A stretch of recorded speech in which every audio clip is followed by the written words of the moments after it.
But what is up, Broker Podcast? This is episode 13, and we're here with amazing Gavin Kempskie. And I have a question for you right now. Yeah. Before you come on this podcast, what's your initial thoughts? Initial thoughts? Be as real as possible too. Well, it's a rough setup. It's an amateur setup, but I mean, we're just starting, so you're just. No, don't worry, we're upgrading soon. But I like the atmosphere. I like this screen you got in the background. It's real warm. The mic is nice, and I don't have many preconceptions. So I don't know. All right, awesome. So let's get right into it. So Gavin, let's give a brief overview. So give us a few things about yourself, just to give the viewers. So I'm a first year student at College of the Holy Cross in Worcester. Type shit. And right now I'm planning to major in biochemistry. And Oh, that's tough. Yeah. I've never. Yeah, it's tough. What is like biochemistry? But I don't know. I just know it kind of is exactly what it sounds like. It's just a mix between biology and chemistry, like chemistry in biology in living. Is that like some Andrew Huberman type of science? Like sort of. Do you learn about neuroscience? Neuroscience. I was thinking about majoring in that, but no. It's more broad, more just like chemistry in living organisms. Yeah. What are some jobs that like a biochemist would go into? You know? Yeah, there's a lot. There's pharmaceuticals. I mean, that's a huge one. There's my mom does pharmaceuticals. Yeah. She works as a vendor for pharmaceutical drugs. So like in the making process of pharmaceutical drugs, she makes sure that everything is correct and stuff like that. Yeah, there's pharmaceuticals. There's biotech. There's growing, and there's also a lot of applications in medicine too. Is that so? Like, is that like or like learning to live longer? Yeah, no, it's all biochemistry. I mean, when you go down to, when you zoom in, that's what's happening is all due to, what the molecules are doing. Yeah. To put it in simple terms, so it's involved in everything. That's everything. That's awesome. I didn't know that. That's awesome. So I'm not surprised because obviously you've shown an entrepreneurial spark. You have a company, and I don't know if you still do, but you dabbled in trading options. Yeah. And I'm a little surprised with the I know. biochemistry. People have said that. People have said that too, and for me, it's more just like I'm just interested in a lot of things, and I'm really interested in chemistry and getting to know it better and like making some real world change and like applications for medicine and stuff like that. So that's why I'm interested in biochemistry, but I'm still interested in business as well. I just don't necessarily I didn't want to go to classes for that. I'm not saying I don't need to go to classes to know about business, but I just wasn't as interested in it. Yeah, exactly. I'm a business major. Yeah, exactly. Nothing wrong with being a business major too. I think that just for me too, like it's just I also have skills elsewhere. Yeah. Yeah. Well, I think that's good because I know there's a lot of kids, and I think I'd probably end up majoring in business, but I see a lot of kids, they don't really know what to do, so they end up saying, I'm a business major. Business means money. And they don't even know what their passion is, and so they have nothing to follow. But it's a good place to start, though. You can't really go wrong, because everything is business. But I think that it's just a matter of, like, being interested in things and, like, finding what you want to do. But being open, Yeah. It's like, if you just think about the money at first, you're not going to actually enjoy what you do. So you gotta do what you're good at and what you're interested in. Yeah, enjoy the journey. Exactly. The person that loves walking is gonna walk further than the person that loves the destination. Said that in the 3 of our podcasts. Well, it's true. It's so true. It's a great analogy. Yeah. And I kind of connect myself a lot with that because I love learning about like a bunch of other shit other than business. I mean, if I were to major in anything, I probably would major in business because that's what I find a lot of interest in. But I also find a lot of interest in like human anatomy and like chemistry, like you're saying. And stuff like that. Like I used to want to actually, in around 8th grade, I wanted to be a doctor. Yeah. Which sounds funny now, but like so my mom went to med school, and I just looked over all of her medical books and stuff like that, and I just loved the human anatomy part of that. And keep the door open. You never know. I bet you definitely can be a doctor, but it's going to be a little hard to get the best. Well, I think also something that could be interesting is, you have the business side of things, but you also have an expertise. So whatever business you're working in is needs a niche. Yeah, they're doing something. It's not just business. It's they're selling something, and you need to be good at that something. Exactly. If you have an expertise in biology and you're working for a biotech company, but you're doing the marketing or sales or whatever that may be, you're obviously it helps to exactly yeah, helps to know that stuff. So you can always double major. You can. I mean, I was even thinking too maybe getting my MBA at some point in the future. Like, that's sick. Yeah.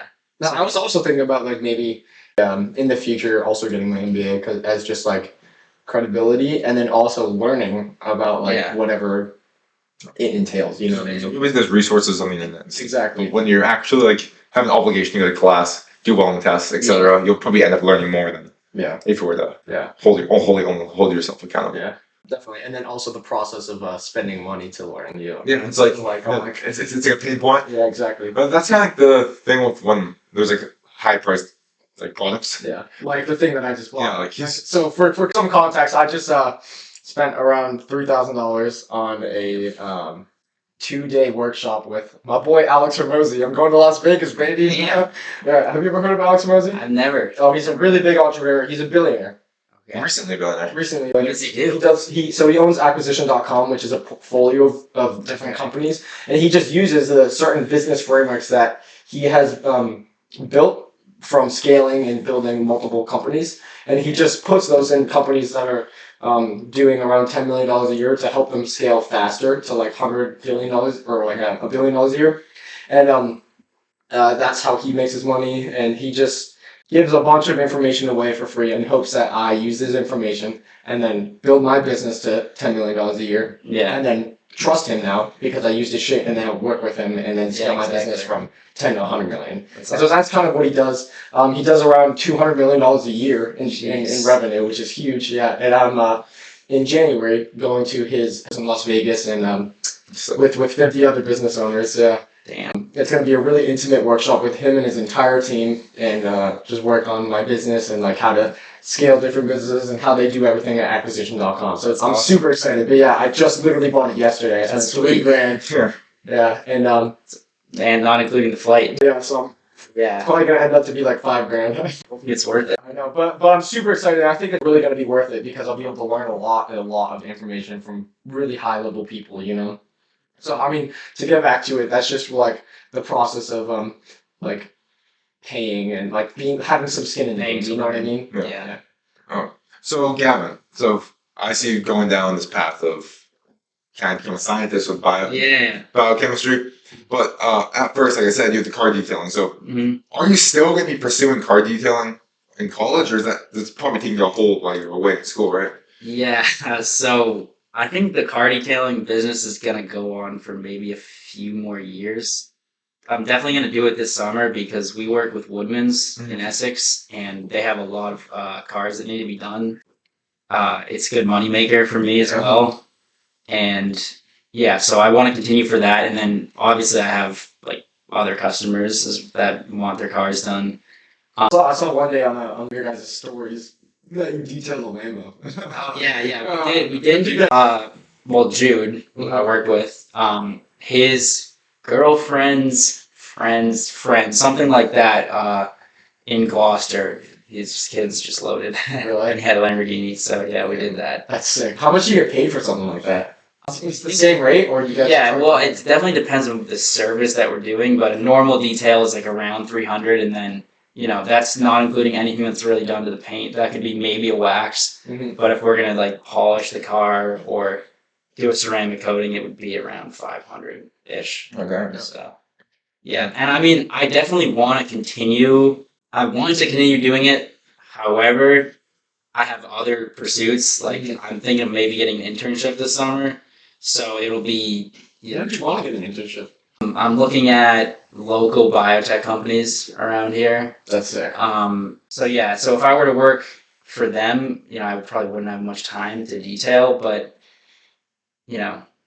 I love detailing. Yeah, it seems like a pretty good moneymaker. Yeah, it is, but for me, it's just like I don't want to spending time trying to scale it and also like doing the marketing and talking to customers every day. Like it takes a lot of time. It takes a lot. Yeah, it's more time than people would think, and like to actually get customers, you have to work for it. Yeah. And there was a time where that was what I valued, but now I'm moving on, like thinking about a career. So it's like, I don't know if I'm not still going to be detailing it out of my parents' garage. Well, I mean, now at least you have the, I guess, like business experience. Yeah. You can also put on your resume. It's great on my resume. You want to get customers. You know how to make money in an actual business, right? Exactly. And like you know how to execute, right? So those are some very, very valuable skills that you have now. Yeah. To a business. That's like what you're saying. Like when businesses get niche down, and like you said, you're already in biochemistry. You already have these business marketing skills. Yeah. Maybe you can put those hand Exactly. Yeah. Exactly. I mean, like if I was looking at resumes and there was two kids and they had the exact same resumes or whatever, but one of them has business experience and owning their own business, I would obviously choose that kid because like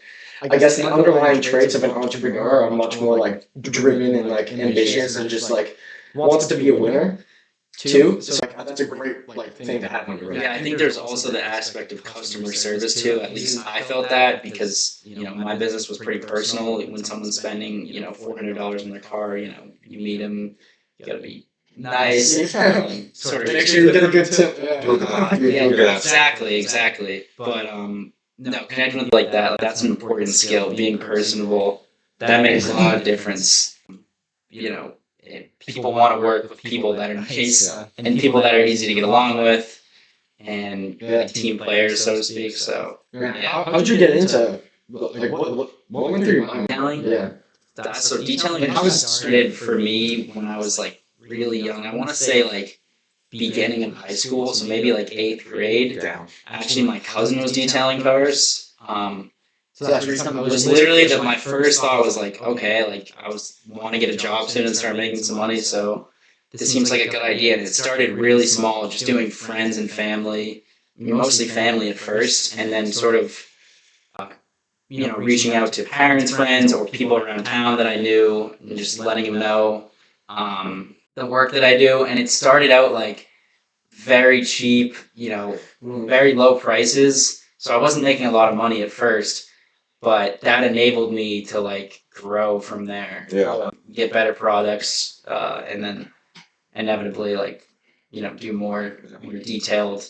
It's like you can leverage those early people and use them as Exactly. and then you're able to get the bigger ticket. Exactly. Eventually, go from a year. That's funny. Yeah, like I never would have thought I'd be working with woodmen. Honestly, I mean it's not a huge job. I mean that's impressive. I think for people in Essex, It's very impressive, yeah. I mean, from our perspective, like Woodman's is like Essex, so to speak. Yeah. Exactly. So that's a pretty big job, and I that's like very admirable that you got them. Yeah. I think it's pretty cool. This is a little bit similar to the first guest we had on, Finn and Eric, to where they have like a landscaping, landscaping small business, and they're kind of like weighing out the opportunities. Like, oh, I want to pursue my career like past like my academics, and I don't know if like this entrepreneurial venture is the right route to go. Mm-hmm. And they seem like they're coming to the same conclusion as you. Like, if they gotta cut out one of them to fully pursue the other. They can't do everything 50-50. Yeah, but it's like the business experience that you have like stays with you. Yeah. It's not something that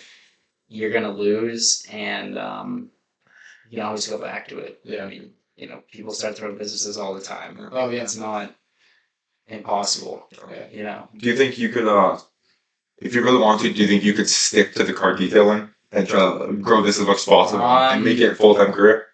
Yeah. I'm not saying No, that's a really interesting question, actually. No, you can take time to think.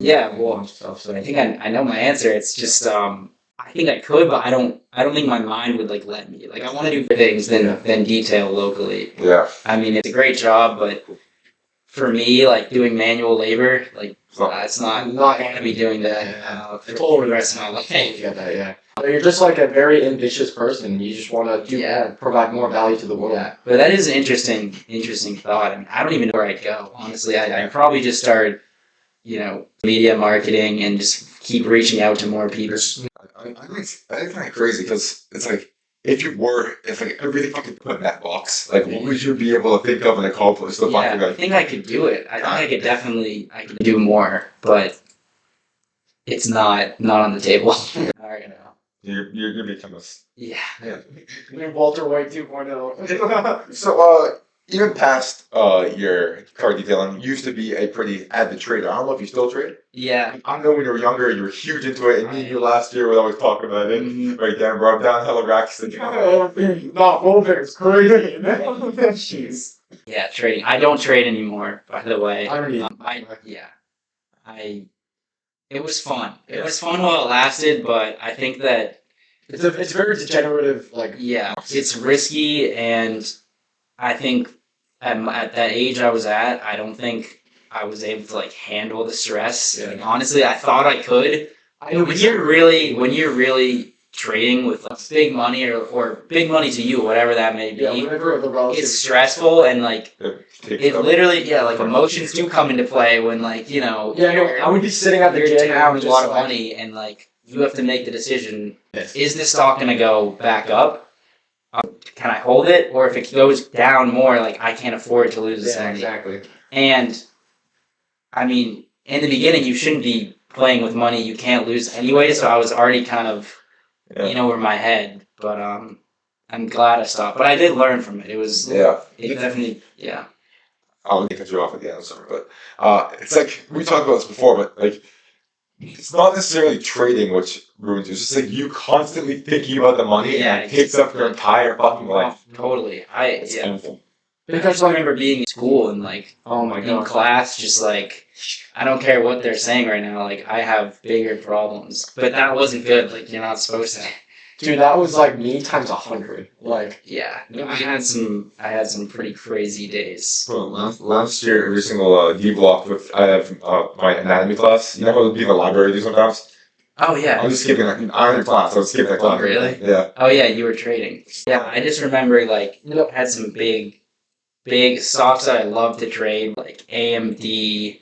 I traded ExxonMobil a little bit. Alibaba. I actually don't have their stock right now. Super underpriced, insanely underpriced by every metric. Price to book, price to sales, any of those metrics you look at, ridiculously underpriced. Amazing buy. Yeah. And it's like one. It's like it might be under. It's not. Yeah, I would. Yeah, it's at like I believe low 80s. Low 80s. My cost base is around 90, so I'm hurting a little bit right now. But the only issue with them is the Chinese government. Exactly. And they're I think they're like what the fuck is it called? I'm blanking out. They're cloud business? No, what's that metric? Fuck, P. The P ratio. The form of P is like a 10 or something. Exactly. And when you compare it to a company like Amazon, or Tesla, Tesla's like you have companies like Tesla that trade at a forward price earnings ratio of like I don't even know, like 200. Or Amazon trades at like one time it was 1,000, which is and then Alibaba trades at like 10. And I think the average for the S&P is around 17. Yeah. So that's like super speculative. And you have a company like Alibaba where they are high growth. They have a lot of growth in the future. They're trading like a insurance company. Exactly. But it's only a matter of time, to be honest. Yeah, it's only a matter of time. But I think that they definitely have to sort things out with the government first because it is a valid concern. Definitely, I'm willing to take that risk. I think for the sake of the company, they're going to figure it out because no one wants to lose money, especially with so many shares in the house. Yeah, I think. We'll see what happens. I can't even buy foreign securities because I'm on a custodial account. It sucks. Yeah. I think my options. Alibaba trades in the U.S. Yeah, it trades on the NYSE, so I'm not sure. I'm pretty sure you can buy them. I traded on a custodial for a while, so really? Yeah, I'm pretty sure you can buy Alibaba. Alright. And I did trade options on a custodial as well. Oh, so I'm on Fidelity, so I don't know about that. Okay, yeah. I mean, you have to work it out with your parents. Your dad's not gonna let you do that. Definitely don't trade options. It's risky business. Really degenerative. It's so bad. I remember. It's literally gambling. And considering it cascades into gambling. In my oh my gosh, yeah. In my sophomore year, I going back to what Eddie said about like missing some classes, skipping some classes, and just going into the library to trade. I had 54 missed classes in. Yeah. No, it was What is it? Algebra 2. Algebra 2, yeah. Damn. Yeah. No, with Mr. Watts, it was super fucking easy, but like, still 54. The max you're allowed is 15, and I had 54. Yeah, so No, so we get them through the system though. yeah. Yeah.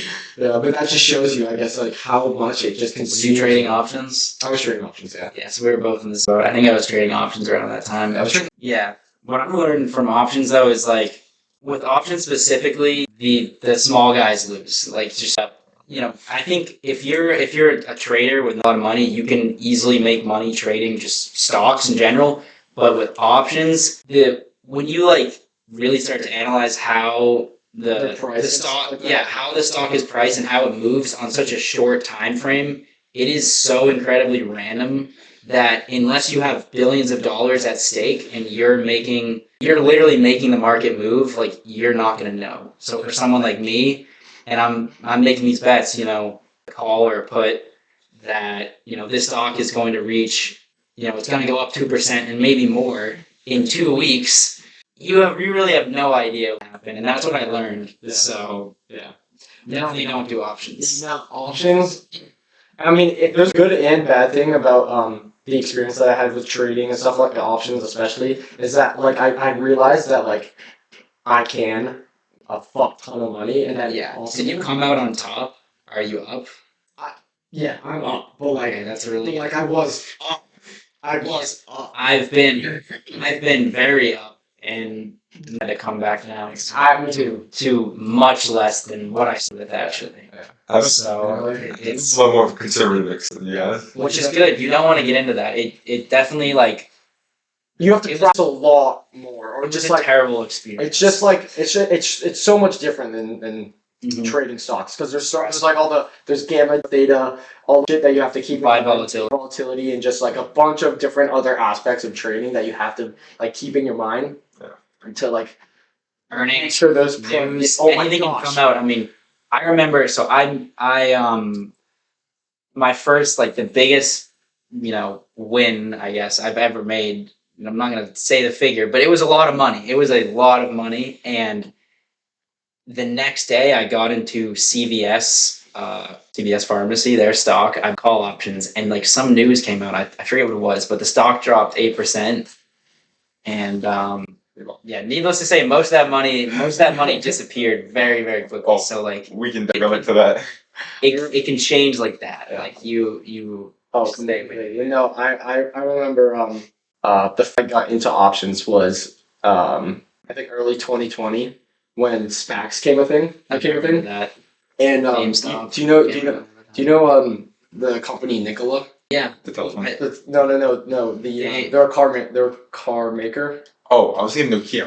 No, they're Nikola. It's on Nokia. They do phones. Nikola's a car maker. Yeah. So at first they were like really fucking like huge. Like so their SPAC exploded from $10 to $90. Yeah. And I bought the day before they announced the SPAC merger, and it jumped from $10 to the shares jumped from $10 to $90. How much money you put in? Think about how $3,000. Think about I had options too. Think about how much money I made off of those options. Yeah. No, I can only imagine. I mean, Exactly. And then and so that's kind of how I got really lucky at first. But that's kind of how I got into options. yeah, And there was the worst time to start trading. The best time, depending on what you were doing, would be right after COVID. I mean, that's when I was prime trading. Me too. But I noticed that the only value that I was providing there was just providing liquidity to the markets, Yeah. And I wasn't providing any actual I guess value to the real world biotech or just or for me what I do is just provide business frameworks to other people that are innovators but don't know how to do business, and I want to help them with making that business so that they can keep doing what they want to do, right? Exactly. And innovate the world and stuff like that. But with trading, you're just not really providing any value. It's just all numbers on a screen that you know what I mean? Yeah. And I knew that I didn't want to do that, so that's kind of why I stopped too. Yeah. And definitely just invest. Just get stocks that S&P S&P 500. Yeah, I think that's your best bet. Me personally, I like the idea of if you're young, you can take a little more having a portfolio of like 3 to 5 stocks even. Maybe one pays dividends, a few are growth, a few are more steady. But you can when you're young, a little more speculative. And when you don't have a lot of money, you actually don't need to diversify as much as if you're older. You do when you're older. Yeah, because you're relying on that. Because you're not you have a high risk tolerance. I live my entire portfolio in Tesla. Really? It's like $8,000. Yeah, I have very large amount of my portfolio in Alibaba. I have a large amount of my portfolio in just the S&P. Really? Yeah, because that's great. And You're lame, bro. You're you're lame. a simple path to wealth. I do know meet Kevin. Yeah, No, so he I has used to watch that guy. Yeah, he has an ETF, and it's fucking. Does he really? Yeah, he just That's created it. what's- Maybe It's OP. You gotta show me that. You gotta show me that because I used to watch. He is right on every single fucking thing that he says. What's in the fund? Of course, probably 90%. A lot of Tesla. No, but he just he trades actively on it. Oh, so the fund. So It's an actively traded ETF. So he'll trade actively on it, but he's looking at the markets and everything 24 hours of fucking. oh, I know. He's a And genius. he is a fucking genius. I used to watch been that right guy on every over single COVID, and I would be freaking. I'd be blown away by the shit that he's Dude, saying. it would because be it's like- so good. I'd wake up, for the opening bell. It'd be like on my other it'd be like you're ready for the Yeah. fucking Super Bowl. Or CPI, bro. Exactly. I'm up on one screen on the live screen. I have the CPI numbers. The numbers come out. It's like you got a horse ride. Your heart drops. Like, come on now, baby. Yeah. Oh my gosh. We used to do the exact same. It is I will never do that again. But it was an insane experience. It was fun.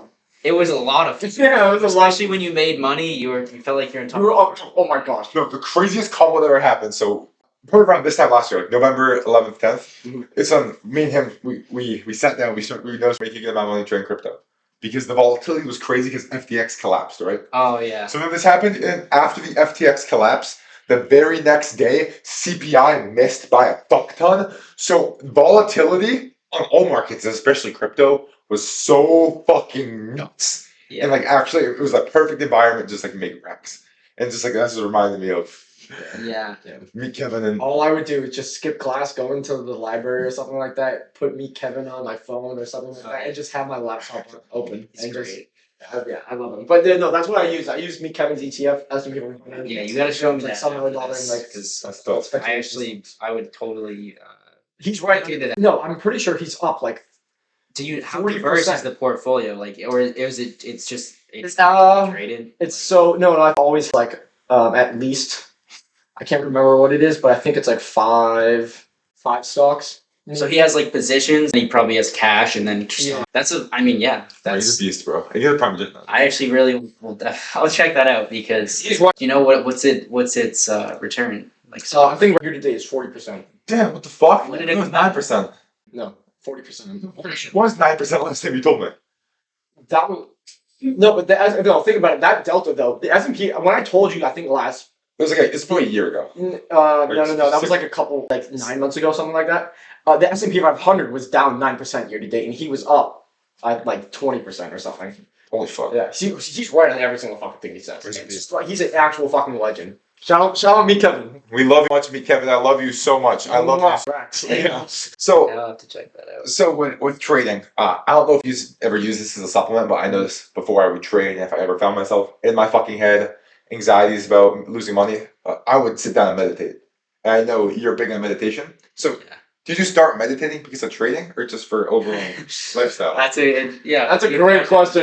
So I actually didn't when I was trading. I think I was 15 to 17-ish. Mhm. Around that age, had not discovered meditation. I knew what it was, and have the same feelings about it as most people do. It's corny. Before, it's taboo. It's People- people just completely have no idea what it is. So I was not meditating at that time, but I started meditating. I want to say halfway through my senior year of high school, so year ahead of the curve. And maybe the beginning of senior year. So I've been meditating for about a year and a half now. So yeah. What are some of the benefits that you've personally seen from meditation? And also starting out maybe the first few weeks and then the first few Right. months and then from then till now, what have you? Yeah, so I think at first it definitely depends on the commitment you're trying to make. So it's to make and the teachings that you're looking at. I have an app and I have a philosophy about it that works for me, and it works for everybody. I think it's the best one there is, and I can talk about that. The Sam Harris. Yeah, it's the Waking Up app, and it's kind of a mix between, Buddhist philosophy and other Eastern like practices, and then also modern like reason and logic and stuff like that. I think if you have something like that, for me, that expedited the process. For some people, they'll meditate for years and they never actually get to the true essence of it because, they're using apps like Headspace that are just telling you, sit down, close your eyes, and, relax your mind, whatever that means. And they're just not getting to the root of like anything at all about what you can discover with meditation. So I think having the Waking Up app like completely expedited like the path, so to speak. Do you mind diving into the Waking Up app a little bit? Like, yeah, so what are some of the teachings that It's sick. it's a great app. So it's by Sam Harris. So he is a neuroscientist and philosopher, very, very smart person. And he's been meditating for, I think, like 20 years or more than that. He's done like year-long retreats. So he has a really, really, really good understanding of it. And basically the app there's a few sections of it. There's practice, daily life. I think one of them is wisdom, but basically there's a daily meditation, a new one that comes in every day. And there's also these things called moments. So I'll get a notification and it'll be like a 1-minute reminder, something random about, being mindful. And then there's all kinds they have podcasts on there, all kinds of meditation and mindfulness content. But most important, they have the introductory course. I don't know if you've done that. Yeah, I finished it. I think the introductory course is like huge, actually life-changing. Like I can't overstate it enough. Like it's incredible. I would say spot on what you said. Like before that, I was probably trying to meditate on and off like 3-4 months, just like that's kind of you just don't know until you've actually been explained the way he explains it. Like you're not getting to the true nature of your mind. And I guess we can talk about it. At first it can sound like it's esoteric and like we're not claiming to be Buddhas or be enlightened here, but yeah, I just think it's just so crazy. That like first 3 months where I was on and off meditating, and then it was you showed Patrick the Waking Up course, and Patrick showed me, and I was pretty much like every single day I was trying to do as many practices as possible. I think I finished it in like less than a month, but like afterwards, like I was actually like able to meditate. I actually like consciously apply the practice and apply it to like everything in my life. I'm walking down the street, I could feel the fucking notice the sound beneath my feet, notice the wind hitting my face. It was just be in the moment. Yes. Yeah. And like it's boiled down to the most simplest terms. Yeah, in most simplest terms, but also like in a basic meditation, the main understanding. I mean, there's a lot of concepts, but the main understanding is noticing everything arises in the same space, which is consciousness. So consciousness is like the space of literally everything: sights, sounds, tastes, smells, sensations, whatever it may be, all arises in the same space. And when you meditate, you understand this. And so, it's interesting. Like you have sounds arise in the same place that thoughts do. It's just consciousness. And that's all there is. And that's like the whole premise of, Sam Harris's philosophy is like consciousness is all you have at any moment. Like you can get bogged down with concepts of like the past and the future and all these things you have to do. But when you get down to it in the present moment, all you have is consciousness. So what consciousness and its contents. So whatever is arising in consciousness, that's what I have. And that understanding is like life-changing. But you also have to meditate to like hone that in, because it's definitely confusing at first. And, it took me a lot of practice to like really understand it intellectually. So like saying, yeah, I get that, and like actually feeling it. Those are two different things. So like for me, the intellectual part's even easier to understand because I enjoy listening to the about it, and for me it made sense immediately, but I didn't really understand. You didn't feel it. The feeling that you have to cultivate with, meditation. So like 20 minutes a day, 15 to 20 minutes a day is like the best practice. I think at first it can be sporadic, you can forget, but if you do commit to using the app for 20 minutes a day, like, I think it can make a huge difference. Yeah, I think definitely it's helped me with just everything in my life, my own mental health and my own ability to like do tasks and just like it's overall I think elevated me as a person. Yeah, when you talk about benefits, like there's endless. I mean, I think number one is attention. So like, what you're doing in meditation is attention is the tool for a successful meditation. Like you have to be attentive to Whatever you're become mindful. Yeah. So once you meditate for a while, your attention gets a lot better because you're able to, you're yeah, exactly. You're more focused and there's less mind wandering and kind of getting distracted in thought. I don't know if how many sessions you've done, but he talks about that a lot. Like, It's like being lost in thought, that's a huge the concept. way I always kind of think of it is like when you first start meditating, your brain is like a mirror, and you're only kind of picking up on the things your brain is going off of. But as you keep going, it's like a mirror, and you are able to like consciously pick out everything that appears. I would notice that's a big thing. Yeah, you realize, and one thing that I say is that it might actually get worse before it gets better because you're becoming more aware of when you're lost in thought. So being lost in thought is thinking without knowing that you're thinking, which is It happens all the time. mind-blowing for the people. Like, what the hell does that mean? It is confusing, but people do it all the time. And when you're lost in a train of thought and you're completely unaware of it, and until you wake up from that, you will stay in that space. And I think that comes. You can't think about like. You can't think about thinking like you won't be able to like come up with anything. Like you want to think about a certain thing, right. your brain will be going around in circles of you psyching yourself out, and those thoughts like just kind of like Yeah, another natural. part of it is exactly like knowing that your mind and the thoughts that arise completely spontaneous. And if there was one way to say it, it's that you are not the author of your thoughts. When you learn to meditate and you see thoughts coming through your head like passing clouds, that's just a metaphor, but like they come and go. And if you sit there and you're meditating properly, you're able to see thoughts that come in out of absolutely nowhere. Like you're sitting, your eyes are closed. What am I going to do later today? Breakfast was not good. Whenever, literally anything that comes in, it's completely random and spontaneous, and they will come in and they will go, and that's a huge part of meditation that can be freeing. So you're able to let go of thoughts a little bit. Before you're thinking these thoughts are real, Yeah. but they're not. They'll come and they'll go, and it's about your relationship to the thoughts, not the thoughts themselves, because you don't have control over thoughts. Yeah.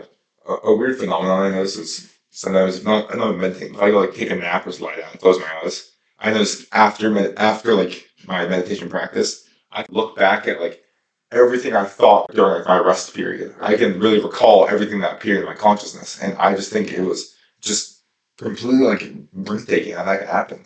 Yeah, you're just more mindful Yeah. in general of thoughts, and that's another benefit is when you're better able to recognize that before you weren't realizing that you were even having those thoughts because it's just so incessant. You're thinking, you go from one thing to the next.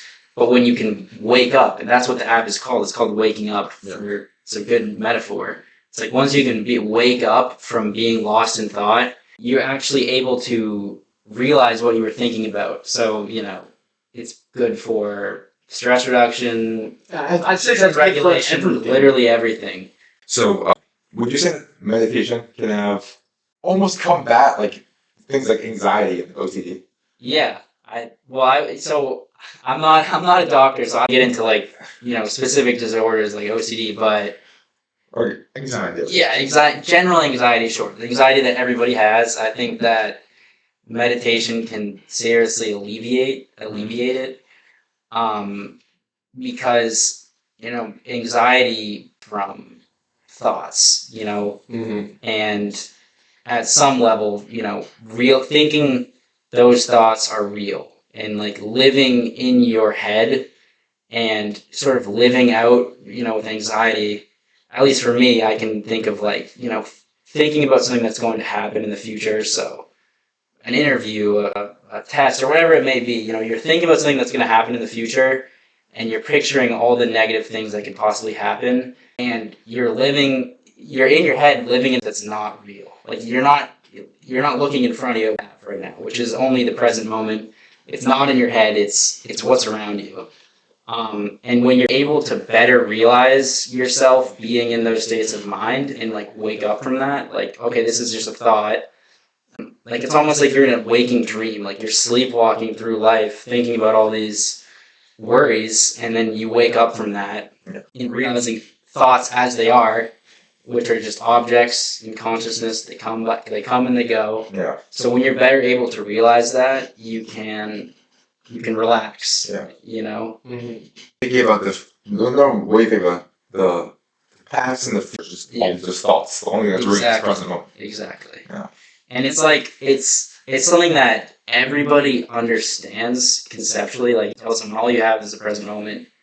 Of course, like that makes sense. But no one really understands. Yeah, I mean, don't even understand it, but it's like you can experience it to live that way. So everybody knows that the present moment is all you have, but everybody knows it, but nobody lives like it's true. Nobody exercises it. Yeah, nobody exercises it, and the state of mind and the quick mind that understands that the present moment is all you have. Yeah. And I feel like being in the present moment, I experience so much more gratitude in just life in general, and just like when I'm driving my car. So I heard a podcast. He was talking about mindfulness. Yeah, It's just I think he's on it. I think Sam went on his podcast. Yeah, and he just was talking about like sometimes like he can't remember shit that happened because he wasn't in the present moment. Like anxiety and all that stuff can be like almost like bars behind your actual true potential. Yeah. So that's why you see like a lot of kids when they have anxiety and stuff, they spiral into depression because they're not fully able to commit to their craft in the moment because their thoughts and their anxieties are kind of blocking them from doing that. Mm-hmm. Yeah. And the practice of consciously focusing on moment meditation would be beneficial. Yeah, I think that could solve a lot of mental health issues too. Yeah. Especially in this day and I age. think it can alleviate a lot of like unnecessary suffering in your head. Oh, completely. And another thing, going off what you're saying, that thing about Conor McGregor, that the thing that you were explaining, being present versus not being present, and remembering things, not remembering things. That's a lot of studies have shown like massive boosts in cognition and working memory with meditation, because when you're actually present with what you're doing, I mean, it makes obvious. If you're paying attention to what's happening, you're going to remember it. If you're paying attention to what's happening, but you're also kind of, in a train of thought about what you're going to do tomorrow, or you're not fully attentive. You're not fully in the moment. You remember it as well. So there's just a whole host of benefits that come with meditation. So it's the concept of being in the zone. That's just kind of being completely like full tapped in the moment. That's why when people play basketball, they're not thinking about fucking. They're thinking about what happened with their girlfriend. They're thinking about their parents. They're thinking about fucking focusing on the game. Not even focusing on what's happening next. It's a state of flow. Yeah, I was just about to tap on that. I was just gonna say that's the state of the flow state, and that's why people when they're in the flow state, they're just so much happier in life because they can that kind of alleviates that stress and they can fully be present in the moment. Yeah, and I think that some people will say that, if I can get into this flow state playing basketball or running or going to the gym, whatever it may be, that's my meditation. Mm-hmm. And to some extent, you're right. You are getting in a mindful state of mind, but you're not actually. It's that's happening physically, based on what you're doing, the activity you're doing. But meditation is actually understanding it intellectually and being able to do it always. Yeah, exactly. Sure, it's easy. I'm sure it's easy to, be completely present when you're in the middle of a basketball game. I've been there. Yeah, there's nothing else to think about. For the most part, you're going to be very focused. But can you be focused and can you be mindful and present, while you're walking to class, or like while you're at the dinner table with your family, or are you going to be lost in thought? Like those are your options. Yeah. And like you always just be playing basketball 24/7. Right? Yeah. But you can with mindfulness. You can Essentially. be present. Essentially. Yeah. I mean, it's not a, it's difficult. Like it's There's a lot of learning. It's easier than done, I will say. Like, if you meditate for 20 minutes a day for a few months, maybe you're throughout your day, because of that 20-minute meditation, you're going to be mindful and present for maybe, let's say, 15 minutes more than you would be on average if you didn't meditate. So you're mindful, you're present for 15 more minutes than you would be without meditation. That is invaluable. Like you're actually living your life. Like when you're on your deathbed, for example, those are the things that you're going to remember on your deathbed. Exactly. So it's a practice that you have to doing, you have to hone in, but also there's kind of a myth and a misconception about what the path actually is. So it's not, it's not a straight line. Like the more I meditate, like I'm going to reach this point of like enlightenment where I'm just constantly in bliss all day. That's not going to happen. But the most thing to understand about meditation is that anybody can experience that state of mind like right now. There's no barriers to it. I mean, yes, it can take practice, I guess. That is the barrier to actually understanding it and feeling it. But once you have that, the cost of entry is nothing. It's just being able to realize what's here in this moment right now and being fully aware. That's another big part of meditation and mindfulness. Like being completely aware and attentive to what's happening. You can flip that switch right now. And it's called like beginning again. So Sam Harris talks about that a lot. Like in any moment you have the capacity to begin again. And that's powerful and just beautiful. It is beautiful. I don't know how to explain it other than beautiful, right? Exactly. Yeah. Would you say telephones and like short form content and all this excess stimulation, like that's pretty much being another part of you? Would you say it directly takes away from being in the moment? Yeah, I mean, I guess maybe not. I mean, also that could be an explanation on why there's so much more depression, anxiety, and all these mental health issues too. I think of it is when you're constantly feeding your brain all this just like consumption of content that's kind of a little bit random all over the place. Your brain kind of ends up spiraling, thinking back on those TikToks, thinking back on what you look at. Right. It could make your capacity in the moment. I've never.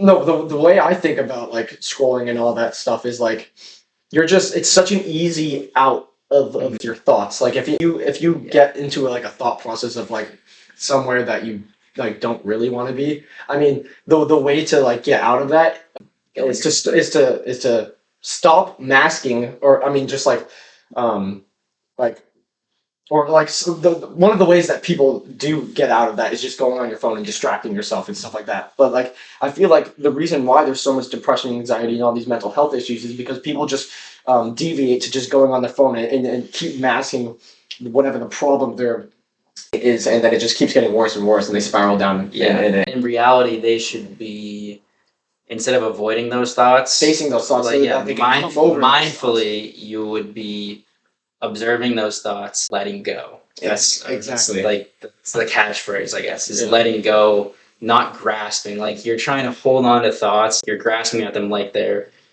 physical objects. Like you can't. They're gonna come and go, and and I think with like social media and TikTok, whatever, I never thought about it, I guess, as being in the present, but I think on another level, it's a bad way to relax. Like people, get home from school or whatever, finish your homework, you get all your stuff done, and like, okay, I'm ready to relax now. And pull out your phone, and you're endlessly scrolling on Instagram, and like we're all guilty of it. I do it all the time. All the time too. Yeah. But when you get it, that's not a good way to relax. No. Like you're just stimulating your mind even more. There's excess. It's even more stimulating than reality, because you're just all this color and the context switching, going from different context, different context. Yeah. Exactly. So it's like really relaxing, and you're also not being like I don't think of it as being fully in the present, because I could never remember what like the TikToks ago, right? Yeah. Would you? So, what is you're writing a paper for school, correct? Yeah. About meditation. What is? So it's about what we talked about, or Yeah, what's the overarching? Well, I guess the paper is really just one big argument of why you should meditate. Mm-hmm. So, I talk about all the stuff we've been talking about here, being present, being lost in thought, and then there's just a section on the scientific literature Statistical on stuff. on meditation. So like peer-reviewed studies on brain imaging studies or well-being measures of like what happens with meditation. They're all positive. Yeah. if you could guess. Yeah. So this podcast is almost like a sneak peek personified version of your essay a little bit. Yeah, I'm actually done with the essay. So read it. I actually sent it to me. I actually love to read it. All right, great. Yeah. So I think that's a great give everybody a moment. Yeah. Everyone, Gavin Kempskie? Thanks for having me, man. That was awesome. That was sick. I had a great time. All right, everyone, make sure to subscribe to this. Subscribe to the new channel. This is our new channel. Give it a sub. Yo, Rogue Routes is kind of free.